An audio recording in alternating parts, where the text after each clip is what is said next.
ஓம் ஸ்ரீ குருபியோ நமக. ஓம் ஸ்ரீ மகாபெரியவா சரணம். மே 16ஆம் தேதி இன்றைய தினம் அமாவாசை அப்புறம் கிருத்திகை சேர்ந்து வந்திருக்கக்கூடிய அற்புதமான ஒரு நாள். இந்த நாள்ல ஒரே ஒரு கிளாஸ் தண்ணீரை உங்க வீட்டில் இந்த இடத்துல வைக்கணும். அதுவும் இந்த பொருட்களை கலந்து வைக்கிறது மூலயமா எல்லா விதமான கெடுதல்களும் நீங்கும். அது என்ன வழிபாட்டு முறைன்னு பார்க்கறதுக்கு முன்னாடி நம்மளோட வீடியோஸை இப்போ தான் நீங்கள் ஃபர்ஸ்ட் டைம் பார்க்குறீங்கன்னா மறக்காமல் சப்ஸ்கிரைப் பண்ணிக்கோங்க. தொடர்ந்து இது மாதிரி அப்டேட் தெரிஞ்சுக்கிறதுக்கு பக்கத்தில் உள்ள பெல் பட்டனை கிளிக் பண்ணி ஆல் அப்படிங்க செலக்ட் பண்ணிக்கோங்க.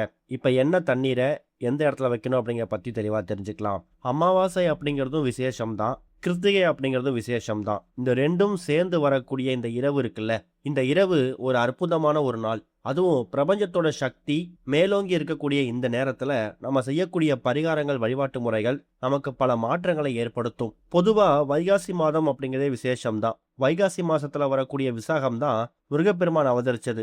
அதாவது வைகாசி விசாகம் நம்ம கொண்டாடுறோம். அப்படிப்பட்ட வைகாசி மாசத்துல வரக்கூடிய முருகனுக்குரிய எந்த ஒரு விரதமா இருந்தாலும் அதை முறையா கடைபிடிக்கும் போது நிச்சயம் அதுக்கான பலன் கிடைக்கும். இன்னைக்கு காலையில எல்லாருமே அமாவாசைக்கான வழிபாட்டை முடிச்சிருப்பீங்க. நாளைக்கு காலையில அதிகாலை 2-3 மணி வரைக்கும் தான் அமாவாசை இருக்கு. ஆனா கிருத்திகை நட்சத்திரம் அப்படி கிடையாது. இன்னைக்கு மாலை 5:30 தான் உங்களுக்கு கிருத்திகையே ஆரம்பிச்சிருக்கு. அது ஞாயிற்றுக்கிழமை மாலை 4 மணி வரைக்கும் இருக்கு. சூரிய உதயத்தை கணக்கு பண்ணி கிருத்திகை விரதம் கடைபிடிக்கிறவங்க நாளை கடைபிடிப்பாங்க. அமாவாசையோடு சேர்ந்து கடைபிடிக்கிறவங்க இன்னைக்கு மாலையிலே கிருத்திகை வணங்கிக்கலாம், தப்பு கிடையாது. இப்படி கிருத்திகை நட்சத்திரம் 5:30 மணிக்கு ஆரம்பிக்குது.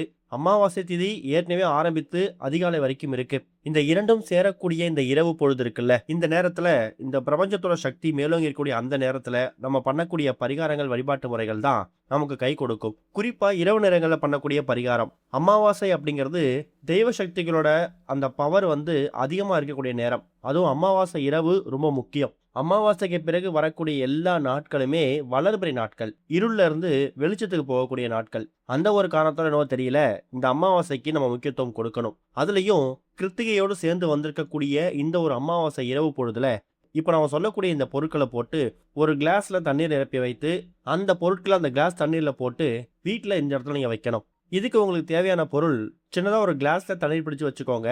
அப்படி இல்லைனா பீங்கான் பாத்திரம், பூஜைக்கு பயன்படுத்தக்கூடிய பாத்திரம் வச்சுக்கலாம். எக்காரணத்தை கொண்டும் பிளாஸ்டிக் மட்டும் பயன்படுத்த வேணாம். அப்படி எடுத்து வச்சிருக்கக்கூடிய அந்த பாத்திரத்தில் தண்ணீரை நிரப்பி வச்சதுக்கு பிறகு இதில் சில முக்கியமான பொருட்களை போடணும். முதல் முக்கியமான பொருள் ஒரு 1/2 ஸ்பூன் கல்லுப்பு.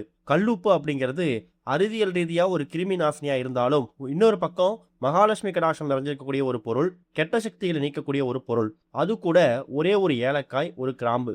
இந்த 3 பொருட்களையும் அந்த கிளாஸ்ல தண்ணீர்ல நீங்க போட்டுறணும். முதல்ல எடுத்த உடனேயே உங்க வீட்டில் எங்க வைக்கணும்னா, உங்க வீட்டோட பூஜை அறையில நீங்க பூஜையெல்லாம் முடிச்சிட்டாலும் பரவாயில்ல, ஒரு 5 நிமிஷம் செலவு பண்ணி இந்த பவுல்ல தண்ணீரை பிடிச்சு வச்சு ஒரு 1/2 ஸ்பூன் கல்லுப்பு, ஒரு ஏலக்காய், ஒரே ஒரு கிராம்பு.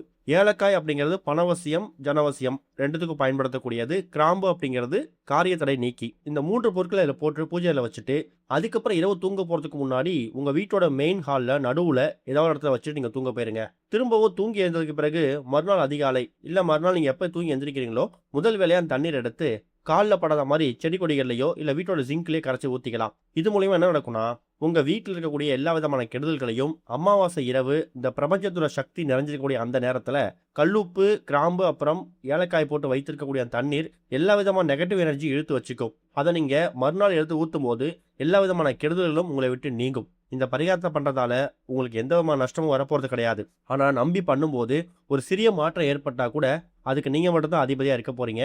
கண்டிப்பாக இந்த ஒரு அமாவாசை அன்னைக்கு இதை முயற்சி பண்ணுங்கள், நல்லதே நடக்கும். ஓம் ஸ்ரீ குருபியோ நமக. ஓம் ஸ்ரீ மகாபெரியவா சரணம்.